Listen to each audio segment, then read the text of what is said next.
Hello everybody, it's me, your friendly neighborhood Uncle Pete, and this is my movie series, Nails in a Coffin, where the more dumb decisions you make in a horror movie, less chance you have to get really good nails. But before I get started with my next movie, I do want to ask you if you could please take a second, give me a like, and subscribe. It's the little button right down there. I would really appreciate it. It's only going to take you a second, but it goes a long way for me, so thank you. And if you'd like, please feel free to share this video on any of the social media platforms that you are a part of out there. So let's get started. Last week we discussed Seed of Chucky. Of course, we have to continue on that Chucky train, and today we're talking about Curse of Chucky. Came out in 2013, and it was the first movie out of the franchise to not get a theatrical release. But one good thing this movie, well, one of the many things that this movie has going for it, and it does star the beautiful Fiona Dorff, daughter of voice of Chucky, Brad Dourif. So, let's get started with Curse of Chucky. Before we get to the kills, I do want to mention I love the gothic atmosphere that is in this movie, and it's excellent in stark contrast to the white, sterile environment in Cult of Chucky, but that's the next movie. Today we're talking about Curse of Chucky. The first kill happens at about 5 minutes into the movie. It's Nika's mom that Chucky kills, of course, but it happens off screen, so I'm not going to be able to give it a rating. The first kill happens at 26 minutes into the movie, and it is friend of the family, Father Frank. Again, I'm not going to be able to give this kill a rating because he dies off screen, but I'll tell you what does happen. Everybody is over Nika's house for dinner. She is making them chili, and Father Frank is the unfortunate winner of Chucky's rat poison roulette that he puts in one of the meals. Father Frank is not feeling well while they're eating dinner, so he excuses himself and goes home. A little bit later on in the movie, we come to find out that he gets in a head-on collision with another car, killing the occupants of that vehicle, and he needs to be cut out of the vehicles he's in. And one thing I kind of find funny with this part of the movie is you see like the roof of the car and his head is kind of sticking out on top of it from the way the car crashed. And his eyes are blinking, so everyone thinks he's alive. This officer comes up, says he knows who Father Frank is, and he tells the firemen, you know, you need to cut him out of the vehicle right now. They're not too sure about it. They do it anyway. So as they pull the roof away, Father Frank's head just falls completely off. There's no way he was alive. And it must have been just twitching of his eyes, you know, those what could happen as soon as your head is cut off, because the spinal cord had to have been severed. Because as soon as they moved the debris away, his head just kind of rolled off the back. We didn't actually see what happened, but you can guess he was feeling sick from the rat poison, lost control of the car, and caused the death of himself and 2 others. But no nail rating because it was off screen. Our first on-screen kill happens at 48 minutes into the movie, and it is Jill, who is Barb and Ian's au pair, to take care of Alice. She's up at night, in bed, FaceTiming with Barb, who's in the next room, and we already know by now Barb and Jill are up to some hanky-panky, which was a nice little twist on the typical, you know, dad being with the babysitter, but in this case it's the mom. One silly thing with this scene is that Jill is sharing a room with Alice, the daughter, and Barb is laying in bed with Ian next to her sleeping. So Barb and Jill decide this is a really good time to have some FaceTime hanky-panky. Barb thinks it's okay because she just takes her wedding ring off and sticks it down on a table next to her like that's going to make it okay. Jill turns to the side and sees Chucky standing on the ground. Obviously, she's freaked out and she's scared. Chucky kicks a pail of water that was on the ground because they're in an old house and the roof was leaking. He kicks over the pail of water. Jill is bare feet on the floor, and she gets electrocuted as she's staring at Chucky, and she dies. She doesn't flinch or move or anything, and even the way the electrical shock would have happened, it would have pushed her back, if anything, and she would have, you know, tried to get away somehow, but typical, and you see it a lot in the Chucky movies, is that people just freeze when they see Chucky because they're scared so much. But all the time because they freeze, it leads to their death. Again, she didn't move or anything when she sees Chucky kick the pail of water over or anything like that. So I'm giving Jill one nail in the coffin because I didn't see her do anything that could have saved her at all. She just kind of froze, stood there, and she was electrocuted and dies, and she falls down to the ground. So Jill, the au pair who is having an affair with Barb, is only going to get one nail in the coffin. Our next death happens at 58 minutes into the movie, and it is Barb, Alice's mom, and Jill's girlfriend. So Barb and Nika had a big argument because Barb thinks that Nika knows about this nanny cam that Ian put into Chucky. Ian apparently knew what was going on between Jill and Barb, and he puts a nanny cam in Chucky so he can get proof on it. Barb finds out about this because Ian tells her. She thinks Nika knows, so they get in a big argument. Barb has got Chucky with them, and she goes up into the attic looking for Alice. As she's looking around, she notices something in Chucky's pocket. No, he's not happy to see her. It's a big knife. She takes a knife out, places it down next to him, and she's still looking around the attic. Next thing you know, she's looking around, and then she walks upon Chucky, and she sees something wrong with his face, and she starts picking at it, and she's peeling his face off. And then this was one of my favorite parts, is because we have Stitch Chucky back. When you first start this movie, you don't know if it's in the franchise or not, if it was a reboot or anything like that, but we do come to find out somebody had done some cosmetic surgery to Chucky and try to make him look clean, but we do have the good old Stitch Chucky back. After she peels his face off to see it is Stitch Chucky, she goes to stick her finger in his mouth for some reason. He steps alive, goes to bite her. She stumbles back and falls to the ground. He jumps down. He's got the knife.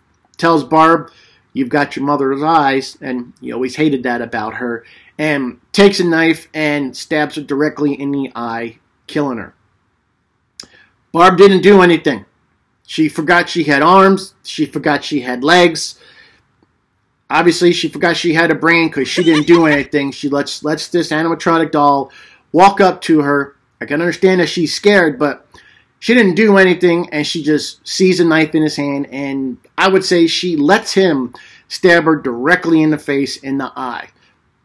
What are we going to give her? Well, I think you guys will agree with me that this is a one nail easy. Barb only deserves one nail in the coffin because she didn't do anything to defend herself. I know she was scared, but she could have smacked him away, kicked him, got up, ran. Nope. Typical what we see in the Chucky movies is when they see him, they freeze in fear, and just like with Jill, it leads to their death. So Barb, who's having an affair with Jill, they died right after each other, and they each are only going to get one nail in the coffin. After Barb is dead, we now see Nika on the floor, laying on the second story, and she sees Barb's corpse, walking for a little bit. She falls down the stairs from the attic and dies, and then her eye rolls down on the ground.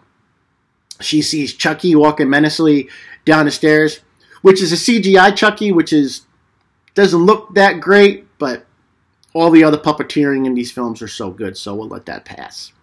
And one of my favorite parts of this movie is when Chucky's walking, he squishes the eye, and real menacingly, he looks at Nika and says, "I'm gonna get you." And this just shows you how evil Chucky really is. No remorse, no anything. He just wants to kill everybody that he is coming in contact with. And again, the voice acting by Brad Dourif is second to none. One of the best, in all movies that we've seen with voice acting. So Brad Dourif is just an ace with his voice acting. Our next death on screen is Ian. Currently, Ian thinks that Nika killed Barb and Jill. Nika's in the garage, trapped in there with Chucky. Chucky's in a car. He turns it on, and he's stepping on the gas pedal. He's got the car running. Nika's locked in the garage, and Chucky is hoping to kill her by suffocation via carbon monoxide poisoning. Doesn't work out because Ian shows up, and again, right now, he's thinking that Nika killed Jill and Barb. Nika's having some heart issues right now because of her condition being paralyzed from the waist down, and she's having heart problems. She's got a syringe, and she's asking Ian for help, but Ian doesn't help her right away because he thinks she's a murderer, and she passes out. A few minutes later, we come to see that Nika is taped to her wheelchair, and Ian is looking at the footage from the nanny cam he put in Chucky to find out what's going on. He's looking at the footage. He switches to a live view, but it's too late. Chucky comes into this room, pushes the wheelchair into Ian. Ian flips over, gets knocked to the ground. He's kind of woozy, doesn't know what's going on. Chucky walks up to him with an axe in his hand. Chucky takes the axe and chops his jaw clean off. Really good special effects. I love the way it looks. But didn't do anything again. He just froze and screamed when he saw Chucky, which seems like everybody did that in this movie. And he died for it. So just like Jill and Barb, Ian, you're only going to get one nail in the coffin because I didn't see you do anything to try and prevent yourself from getting killed. So par for the course, one nail in the coffin for Ian. Chucky has killed everybody in the house with the exception of Nika, and I even think Chucky makes a comment that, hey Nika, you're the last one standing. A police officer is on his way to Nika's house because he knew Father Frank, and they knew that Father Frank was last seen at Nika's house, so he wanted her to do some investigations.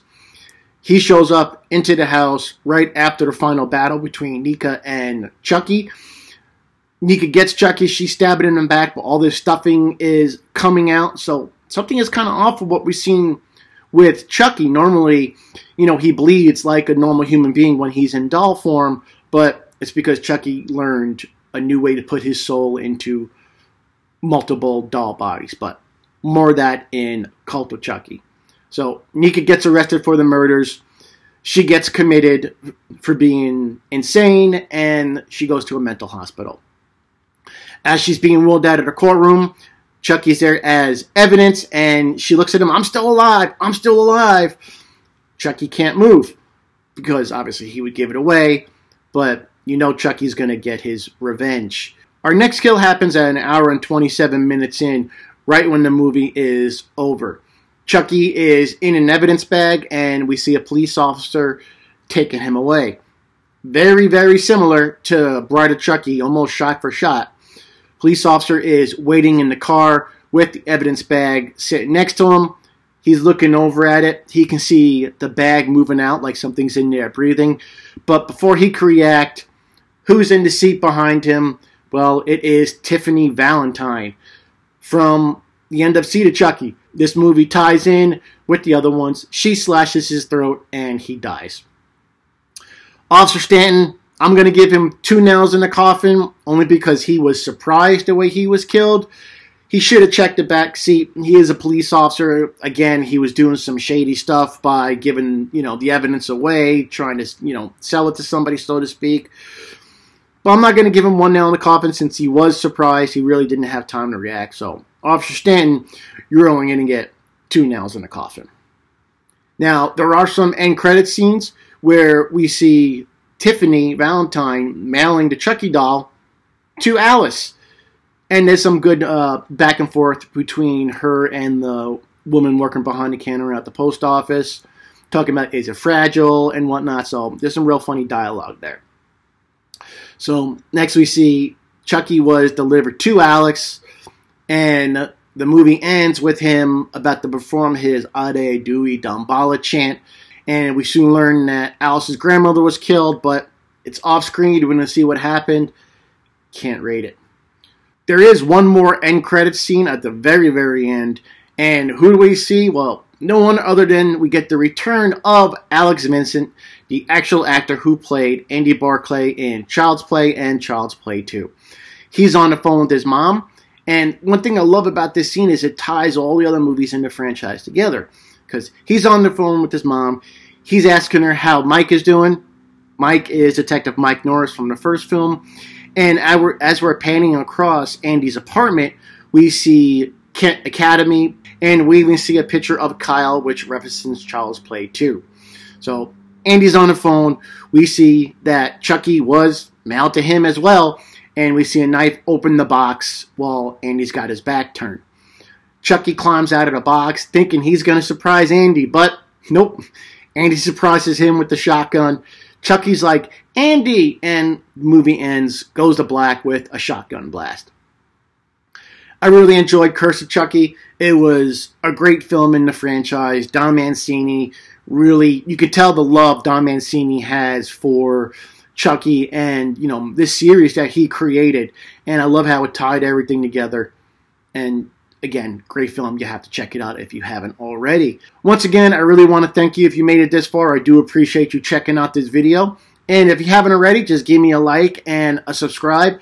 Share this video out. And I'm your friendly neighborhood Uncle Pete. And remember, with great kills, there must also come great nails.